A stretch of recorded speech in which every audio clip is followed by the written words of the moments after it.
Students, last lecture में हमने plant adaptation के बारे में पढ़ा था।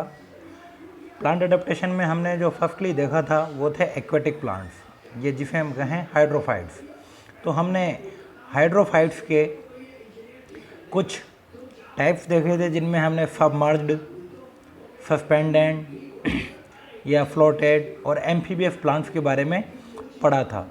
उसके बाद जो आता है हाइड्रोफाइट्स के, हम यहाँ पर वेरियस फैक्टर्स देखेंगे जिनमें हम यहाँ पर adaptations, morphological adaptations, anatomical adaptations and physiological adaptation के बारे में पढ़ेंगे।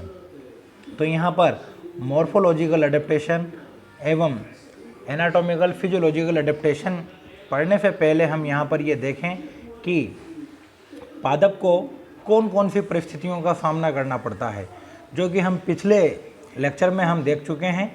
जल का आधिक्य, तापमान की कमी, प्रकाश की कमी, जल प्रवाह आदि लक्ष्य प्रभाव जल में उपस्थित होते हैं और इन सभी परिस्थितियों का सामना जलीय पादपों को करना होता है। तो हम यहाँ पर कह सकते हैं कि जितने भी पादपों में अनुकूलन होंगे वो सभी इन सब परिस्थितियों का सामना करने के लिए होंगे। अर्थात हम यहाँ पर देखते हैं जलीय पादपों के अनुकूलन। तो हमने ये फैक्टर्स देख लिए। इनका सामना करने हेतु जो अनुकूलन पाए जाएंगे वो निम्न प्रकार हैं। यदि हम यहाँ पर देखते हैं तो सबसे पहले जो हम लेते हैं वो है मॉर्फोलॉजिकल फैक्टर्स, यानी morphological adaptations. Morphological adaptation in the sense, यदि हम बात करते हैं पादप की बाह्य आकारी की, यानी पादप के बाह्य स्वरूप जो आपको नेकेड आई से दिखता है, नग्न आंखों से आप जिन्हें देख सकते हैं, वो मॉर्फोलॉजिकल एडेप्टेशन कहलाते हैं। तो जलीय पादप अगर आप देखते हैं तो उनमें आपको नज़र आता है कि कुछ पादपों की पत्तियां चौड़ी है, कुछ पादपों की पत्तियां कटी फटी हैं, कुछ पादपों की पत्तियां लंबी हैं। जड़ें यदि देखते हैं तो उनमें रूट पॉकेट्स पाए जाते हैं, जड़ें या तो अनुपस्थित होती हैं। तो ये सारे एडेप्टेशन जो आपको नेकेड आई से दिखाई दे रहे हैं, these are known as morphological, या जिन्हें हम हिंदी में कहें आकारिकीय अनुकूलन कहलाते हैं। यदि हम यहाँ पर बात करते हैं पादपों के, तो पादपों को हम दो भागों में डिफाइन कर देते हैं मोस्टली, रूट और लीव्स। तो रूट में जो सबसे पहले मॉर्फोलॉजिकल एडेप्टेशंस होते हैं वो एडेप्टेशंस या अनुकूलन कौन कौन से होंगे उनके बारे में हम थोड़ा सा विस्तार से वर्णन करते हैं। तो देखिएगा बेटा, जलीय आवास में, क्योंकि हम जानते हैं कि जल वहाँ पर बहुत अधिक मात्रा में उपस्थित है, तो जड़ों को जो है जल अवशोषित करने की कोई इतनी आवश्यकता नहीं होती। तो यहाँ पर जड़ें अल्प विकसित या अविकसित प्रकार की उपस्थित होती हैं। नेक्स्ट यदि हम देखें यहाँ पर, क्योंकि जल आधिक्य में उपस्थित होता है, तो यहाँ पर जल अवशोषण करने के लिए किन्हीं विशिष्ट ऊतकों, या हम कहें यहाँ पर उन्हें संवहन एवं अवशोषण की आवश्यकता नहीं होती, क्योंकि संवहन और अवशोषण के लिए कुछ विशिष्ट ऊतक पाए जाते हैं जिन्हें संवहन ऊतक कहते हैं। उनका अधिकांश जलीय पादपों में अभाव होता है। तो हम यहाँ पर मॉर्फोलॉजिकली भी देखें तो यहाँ पर, क्योंकि जलीय पादप पूर्णतः, जो सबमर्ज्ड प्लांट है वो पूर्णतः जल में डूबे हुए रहते हैं, और फ्लोटेड प्लांट भी जो हैं जल की सतह के स्पर्श में रहते हैं, टच में रहते हैं। तो उन परिस्थितियों में अगर हम देखें तो पादप की पूर्ण सतह जल का अवशोषण करती है। जब पादप की पूर्ण सतह जल का अवशोषण करेगी तो हम कह सकते हैं कि यहाँ संवहनीय ऊतकों की कोई आवश्यकता नहीं है। इसी रेफरेंस में यदि हम देखें तो कुछ विशिष्ट पादपों में जो विशिष्ट लक्षण पाए जाते हैं वो देखिएगा आप। सबसे पहले यदि हम देखें यहाँ पर, तो जड़ें अल्प विकसित प्रकार की होती हैं। जड़ें अल्प विकसित प्रकार की होती हैं। तो यहाँ पर आप देखिएगा, जड़ों को यदि आप देखते हो तो ये अल्प विकसित प्रकार की हैं, जो कि आपको किन किन पादपों में नज़र आती हैं। चाहे आप वुल्फिया लीजिए, लेमना लीजिए या यूट्रिकुलेरिया लीजिए, वुल्फिया और लेमना फ्लोटेड हैं, जबकि यूट्रिकुलेरिया सबमर्ज्ड प्लांट हैं। इनमें जड़ों का या तो पूर्णतः अभाव होता है या अल्प विकसित प्रकार की होती हैं, क्योंकि जल के संपर्क में रहते हैं तो जल के अवशोषण की इसकी कोई आवश्यकता नहीं होती। नेक्स्ट यदि हम देखें तो जड़ों में रूट हेयर्स और रूट कैप अनुपस्थित होते हैं। फिर वही संदर्भ आ गया कि जब पादपों को जड़ को अवशोषण करने की आवश्यकता ही नहीं होती तो यहाँ पर रूट हेयर एवं रूट कैप की कोई आवश्यकता नहीं होती। एग्जाम्पल यदि हम देखें तो लेमना, एजोला और पिफ्टिया, लेमना, एजोला एंड पिफ्टिया, ये इनके उदाहरण हैं। नेक्स्ट यदि हम देखते हैं यहाँ पर क्योंकि हम जानते हैं जल में पादप यदि पाया जाता है तो या तो वो फ्लोटेड कंडीशन में रहता है और उसे तैरना होता है, सबमर्ज्ड है तब भी उसे तैरना होता है। तो तैरने के लिए हम जानते हैं कि वायु अति आवश्यक तत्व है या एलिमेंट है, अर्थात हम यहाँ पर कह सकते हैं कि जड़ों में वायु उत्तकों की अधिकता पाई जाती है, वायु उत्तक पाए जाते हैं, जिसके कारण टापा की जड़ों द्वारा इसमें फोटोसिंथेसिस किया जाता है। और हम यहाँ पर देखें तो इस वजह से इन्हें जो हैं एफिमिलेटरी रूट्स या फांगीकारी जड़ें कहा जाता है, क्योंकि फोटोसिंथेसिस द्वारा जो है भोजन का निर्माण करती है, एटीपी का निर्माण करती है, अतः इसे फांगीकारी जड़ें भी कहा जाता है। नेक्स्ट यदि हम देखते हैं इसका रूट शूट सिस्टम देखें तो रूट शूट सिस्टम हम यदि जीरोफाइट्स में देखते हैं तो अति विकसित प्रकार का होता है, जबकि यहाँ पर जो है अति विकसित ना होकर के अल्प विकसित प्रकार का ही होता है।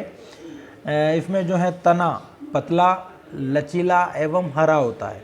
हम जानते हैं कि जलीय पादप जो होते हैं उनमें सभी भागों में जो है फोटोसिंथेटिक एलिमेंट या क्लोरोफिल पिगमेंट पाया जाता है। उसके साथ ही साथ वो फ्लेक्सिबल होते हैं, यानी कि लचीले होते हैं, ताकि वाटर करंट का भी वो सामना कर पाएँ, जल के प्रवाह का आसानी से सामना कर पाएँ।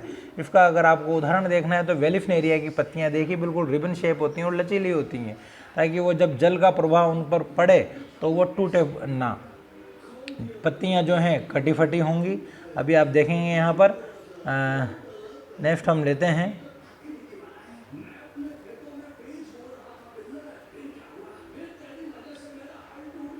यदि आप यहाँ पर लीव्स को देखते हो तो लीव्स हम जानते हैं कि विभिन्न जलीय पादप जो होते हैं, जैसे आप चाहे यूट्रिकुलेरिया लीजिए, चाहे आप हाइड्रिला लीजिए, चाहे नजाफा लीजिए, चाहे इलोडिया लीजिए एक्सेट्रा, इन सभी की पत्तियां जो हैं जलीय धाराओं को सहन करने के लिए बनी होती है, अर्थात ये या तो लंबी होती हैं या कटी फटी होती है, जो कि इनके अनुकूलन का एक बहुत ही विशिष्ट उदाहरण है। उनके उदाहरण आप देखिए, भी मैंने आपको बताए हैं। उसके अलावा पोटेमोजिटोन, फेजिटेरिया, इनमें विषम परिणताएं पाई जाती हैं। यदि ये पादप फ्लोटेड हैं तो फ्लोटेड कंडीशन के लिए भी इनमें ये परिस्थितियां पाई जाती हैं। यदि हम और देखें तो यहाँ पर पत्तियाँ अल्पशाखित या अशाखित प्रकार की होती हैं। हम जानते हैं कि वो पत्तियाँ जो हैं उनमें शाखन नहीं पाया जाता, तो ये अल्पशाखित या अशाखित प्रकार की होती हैं। इसके अलावा अगर हम देखें तो पत्तियों के व्रंथ फूले हुए होते हैं, लंबे होते हैं। पेटियोल, जलकुंभी में आपने देखा होगा कि उसका पेटियोल जो है इस प्रकार से फूला हुआ रहता है। तो ये जलकुंभी का जो पेटियोल है वो थोड़ा फूला हुआ है। ये किस कारण है? वायु तकों का, अर्थात ये आसानी से तैर सकें। तो आइकोनिया, जलकुंभी आदि इसके उदाहरण हैं। नेक्स्ट यदि हम देखें, पत्तियां चिड़लग्न प्रकृति की होती हैं। चिड़लग्न का सीधा अर्थ है कि पत्तियां जो हैं हमेशा लगी हुई रहती हैं, यानी वो पादपों से झड़ती नहीं हैं, तो इन्हें कहा जाता है परसिस्टेंट।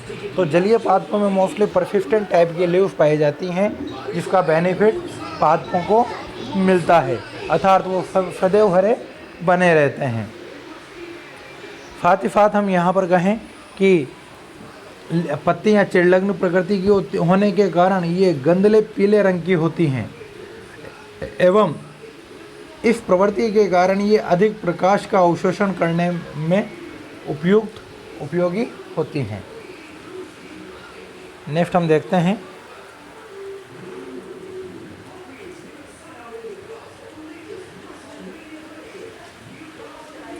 नेक्स्ट यदि हम देखें यहाँ पर तो पादप के आते हैं एनाटॉमिकल अडेप्टेशन। एनाटॉमिकल अडेप्टेशन की जहाँ बात आती है तो पादपों में बहुत से आंतरिक रूप से अनुकूलन पाए जाते हैं जिन्हें हम क्रमशः एनाटॉमिकल अडेप्टेशन के नाम से जानते हैं। ये एनाटॉमिकल अडेप्टेशन यदि आप देखें तो जब आप पादप का सेक्शन कटिंग करते हो या टीएफ काटते हो तो टीएफ काटते समय आपको उनके ऊतकों में जो विभिन्न प्रकार के ऊतकों की संरचना या विषमता पाई जाती है वो इसके एनाटॉमिकल अडेप्टेशन को दर्शाती है। अर्थात यदि हम यहाँ पर देखें तो जलीय पादपों में पाए जाने के कारण इनमें कुछ विशिष्ट एनाटॉमिकल अडेप्टेशंस पाई जाती हैं। ये एनाटॉमिकल अडेप्टेशंस किस प्रकार होंगी आप देखिए। अभी मैंने आपको बताया कि पत्तियाँ या तना मजबूत नहीं होता, लचीला होता है, पत्तियाँ कटी फटी होती हैं, जड़ें अल्प विकसित होती हैं। अर्थात हम यहाँ पर कह सकते हैं कि यहाँ यांत्रिक ऊतकों की कमी पाई जाती है। दूसरा अगर हम देखें तो यहाँ पर सुरक्षात्मक ऊतकों की कमी पाई जाती है क्योंकि लचीले होते हैं।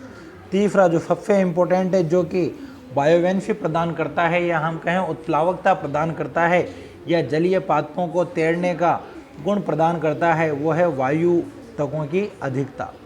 एरेनकाइमा सेल्स की अधिकता इनमें पाई जाती है। नेक्स्ट लेते हैं। यदि हम यहाँ पर देखें तो संवहन ऊतकों का ह्रास सबसे पहले हम देखते हैं। संवहन ऊतकों का ह्रास अर्थात यदि आप यहाँ पर सरलतम शब्दों में इन्हें समझें तो आप समझिएगा पादपों में जल अवशोषण के लिए वेस्कुलर टिश्यूज पाए जाते हैं, संवहन ऊतक पाए जाते हैं। क्योंकि ये पादप जल के आधिक्य में पाए जाते हैं, इनके चारों ओर जल उपस्थित होता है तो इन्हें जल के अवशोषण के लिए इन्हीं विशिष्ट ऊतकों की आवश्यकता नहीं होती। अर्थात हम कह सकते हैं कि इनमें जाइलम और फ्लोएम जो हैं अधिकांशतः अनुपस्थित या अल्प विकसित प्रकार का होता है। यदि हम यहाँ पर देखें तो आप पढ़िएगा जलीय पारिस्थितिकी तंत्र के में जल अधिक मात्रा में उपस्थित होता है अतः पादप की पूर्ण सतह जल का अवशोषण करने में सक्षम होती है। जाइलम व फ्लोएम अल्प विकसित या अनुपस्थित होता है। अर्थात हाइड्रोफाइट्स हम यहाँ पर कहें तो इनमें सेकेंडरी ग्रोथ या द्वितीयक वृद्धि जो हैं वो लगभग अनुपस्थित होती है। ओके, नेक्स्ट हम यहाँ पर लेते हैं यांत्रिक ऊतकों की कमी, मैकेनिकल टिश्यू। अभी जब मैंने आपसे कहा कि जलीय पादप जो हैं वो लचीले होते हैं, कटे फटे होते हैं, पत्तियाँ अगर फ्लोटेड हैं तो चौड़ी होती हैं, अर्थात हम यहाँ पर कह सकते हैं कि ये सभी लक्षण इनमें जल के प्रवाह को रोकने या उसे सहन करने के अनुकूलित बनाते हैं। जब वाटर करंट आता है तो यदि पत्तियाँ अंदर हैं और चौड़ी हैं तो वाटर करंट के कारण वो पत्तियाँ फट जाएंगी, टिश्यू नष्ट हो जाएंगे। तो उन परिस्थितियों को वहन करने के लिए इनकी पत्तियाँ या तो कटी फटी होती हैं, फुच्चाकार नलिकाकार यानी सुई के आकार की होती हैं। इस प्रकार की प्रॉपर्टी जिनमें पाई जाती हैं, अर्थात इनमें यांत्रिक ऊतकों की कमी होती है। नेक्स्ट हम देखते हैं हाइड्रोफाइट्स में दृढ़ोतक एवं स्थूल कोणोतक आदि यांत्रिक ऊतक भी लगभग अनुपस्थित होते हैं। दूसरी ओर यदि हम देखें यहाँ पर तो स्टेम में तने में जो हैं कॉर्टेक्स की मात्रा अधिक पाई जाएगी, वल्लकुट की मात्रा अधिक पाई जाएगी एवं संपूर्ण पादप चूँकि हरा होता है अर्थात हम कह सकते हैं कि यहाँ पर क्लोरोफिल वर्णकों को भी अधिकता देखने को मिलती है। हाइड्रोफाइट्स में मुख्यतः एंडोडर्मिस अविकसित प्रकार की होती है। बहुत इंपॉर्टेंट लाइन है यहाँ पर, एंडोडर्मिस अविकसित प्रकार की होती है। अर्थात हम यहाँ पर कहें, हम जानते हैं कि एंडोडर्मिस में कैस्पेरियन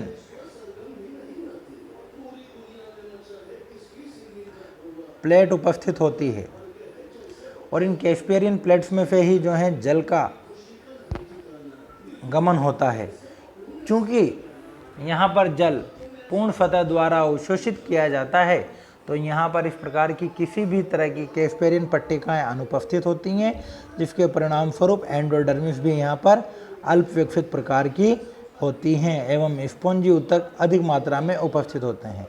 नेक्स्ट अगर हम यहाँ पर देखें तो सुरक्षात्मक ऊतकों की कमी, यानी हम यहाँ पर कहें सुरक्षात्मक ऊतक, क्योंकि पादपों को जल प्रवाह का सामना करना होता है तो पादप लचीले होते हैं, अर्थात इनमें सुरक्षात्मक या डिफेंसिव टिश्यूज जो हैं यहाँ पर अनुपस्थित होती हैं।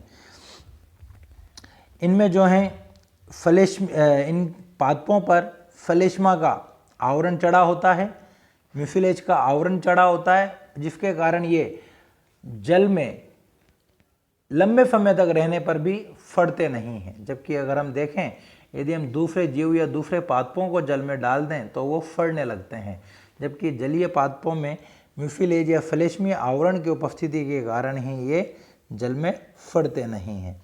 नेक्स्ट यदि हम देखें, हाइड्रोफाइट्स पर मुख्यतः क्यूटिकल अनुपस्थित होती है।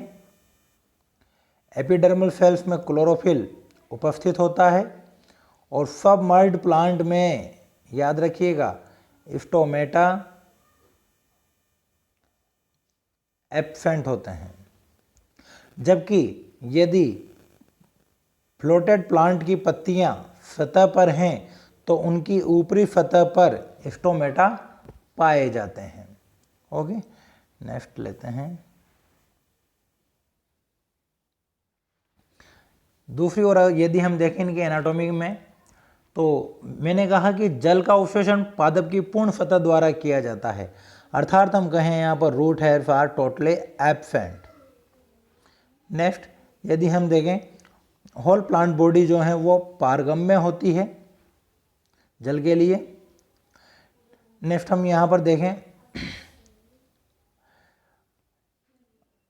हाइड्रोफाइट्स में मुख्यतः वो हाइड्रोफाइट्स जो फ्लोटेड होते हैं उनमें हाइडेथोट्स पाए जाते हैं, और उसका कारण यही है, यदि आप कमल की पत्ती देखते हो तो कमल की लीव्स पर जो है सवेरे के समय जो है जल की नन्ही नन्ही बूंदें मिलकर के एक बड़ी बूंद के रूप में इकट्ठी हो जाती हैं। तो वो जल कहाँ से आया? तो वो जल जो है किसके द्वारा? हाइडेथोट्स के द्वारा एकत्रित किया जाता है। अर्थात हम यहाँ पर कहें जो फ्लोटेड प्लांट्स होते हैं उनकी पत्तियों पर हाइडेथोट्स उपस्थित होते हैं, लाइक आइकॉर्निया, लोटस एंड पिफ्टिया। इसका लास्ट इम्पॉर्टेंट फैक्टर यदि हम देखें, क्योंकि जलीय पादप जो होते हैं वो उनमें फ्लोटेड प्रॉपर्टी पाई जाती है, यानी तैरने की क्षमता पाई जाती है, तो हम यहाँ पर कहेंगे कि उनमें वायु गुहिकाएँ, एयर पॉकेट्स, एयर चैम्बर्स की अधिकता होती है। और ये आप देखेंगे कि जो भी जलीय पादप हैं अगर आप उन्हें हाथ में लेते हैं तो वो थोड़े स्पॉन्जी से लगते हैं। वो स्पॉन्जी जो लगते हैं वो उन्हीं एयर चैम्बर्स या वायु गुहिकाओं के कारण होता है। नेक्स्ट यदि हम यहाँ पर देखते हैं तो तैरने हेतु अनुकूलन वायुतों की उपस्थिति के कारण होता है। अधिक मात्रा में वायु तक उपस्थित होते हैं जो कि इन्हें क्या प्रदान करते हैं? उत्प्लावकता प्रदान करते हैं। और उत्प्लावकता के साथ साथ ये गैसेज एक सहायक होते हैं। एग्जाम्पल्स देखिएगा, हाइड्रेला, आइकॉर्निया और नाजासा। नेक्स्ट यदि हम यहाँ पर देखें फिजियोलॉजिकल अडेप्टेशंस, तो फिजियोलॉजिकल अडेप्टेशन बहुत ही इंपॉर्टेंट अडेप्टेशंस हैं। इन अडेप्टेशंस को यदि हम देखते हैं तो हाइड्रोफाइट्स का ऑस्मोटिक प्रेशर सबसे कम होता है। ड्यू टू दैट, इस ऑस्मोटिक प्रेशर के कम होने के कारण ही जब जलीय पादपों को जल से बाहर निकाला जाता है तो वो बहुत जल्दी कुम्हाल जाते हैं, यानी वो श्रिंक हो जाते हैं, मुरझा जाते हैं। तो ये ओपी के कारण होता है। जबकि यदि हम कहें कि जो फैक्युलेंट्स प्लांट्स होते हैं उनका ओपी सर्वाधिक होता है। हेलोफाइट्स का ओपी, ऑस्मोटिक प्रेशर, सर्वाधिक होता है। नेक्स्ट यदि हम देखें, most of the hydrophytes have not stomata beside floated और एम्फीबियस। यदि हम देखें तो जो जलीय पादप हैं जो सबमर्ज्ड हैं, जो रूटेड सबमर्ज्ड हैं, जल में डूबे हुए हैं या जल के ऊपर तैर रहे हैं, तो उनमें या तो स्टोमेटा अनुपस्थित होते हैं या उनकी निचली सतह पर अनुपस्थित होते हैं। फिर फ्लोटेड प्लांट्स पर जो तैरने वाले पादप हैं उनकी पत्तियों की ऊपरी सतह पर या एम्फीबियस की पत्तियों पर ही स्टोमेटा उपस्थित होते हैं। इनमें स्टोमेटा के स्थान पर अत्यधिक जल के निष्कासन हेतु एक विशिष्ट संरचना जो कि अभी थोड़ी देर पहले हमने डिस्कस किया था, जिसे कहते हैं हाइडेथोड्स, जल रंध्र। तो अत्यधिक जल के निकास के लिए इनमें क्या होता है, हाइडेथोड्स उपस्थित होते हैं। ये बहुत लाइन है, इनका कायिक प्रवर्धन अधिक होता है। अर्थात हम यहाँ पर कहें कि आपने देखा होगा कि जब सूखी नहरों में जब जल छोड़ा जाता है तो कुछ ही समय में वहाँ पर बहुत सारे हाइड्रोफाइट्स डेवलप हो जाते हैं। यानी कायिक प्रवर्धन इनका बहुत तीव्र गति से होता है। यदि किसी पादप की कोई शाखा टूट भी जाती है तो थोड़े ही दिनों में वे एक नए प्लांट को डेवलप कर देती हैं। अर्थात हम कह सकते हैं कि इनका कायिक प्रवर्धन काफ़ी अधिक होता है, लाइक हाइड्रेला एंड इलोडिया। एपिडर्मिस में क्लोरोफिल उपस्थित होता है क्योंकि जल में प्रकाश की तीव्रता व मात्रा कम होती है, एवं हाइड्रोफाइट्स में श्वसन दर कम, बहुत इंपॉर्टेंट लाइन है, यानी रेस्पिरेशन रेट लो वाइल फोटोसिंथेसिस रेट हाई होती है। इसी के कारण हम यहाँ पर कह सकते हैं कि क्योंकि इनकी प्रकाश संश्लेषण दर अधिक होती है, अर्थात ये भोजन का निर्माण तीव्र गति से करते हैं, तो इनकी संख्या भी तीव्र गति से बढ़ती है, जो कि कायिक प्रवर्धन के अधिक होने को समर्थन देती है। तो एक बार फिर हम देख लेते हैं, हाइड्रोफाइट्स में श्वसन दर कम जबकि प्रकाश संश्लेषण की दर तीव्र होती है, अतः इनकी कायिक वृद्धि तीव्र होती है। जल निमग्न पादपों में श्लेष्मा अधिक विकसित होती है, जो कि पादपों को शुष्कता व घर्षण से बचाती है। तो होपफुली बेटा मैं इसके साथ आपको एक और बात बोलना चाहूँगा, ये जो आपके पढ़ा है इसके साथ आप इनके डायग्राम्स हाइड्रिला, आइकोनिया और टाइफा की टीएफ का अध्ययन जरूर करें। नेक्स्ट जो लेक्चर हमारा होगा वो जीरोफाइट्स के ऊपर होगा, आप ज़रूर देखिएगा। थैंक्स।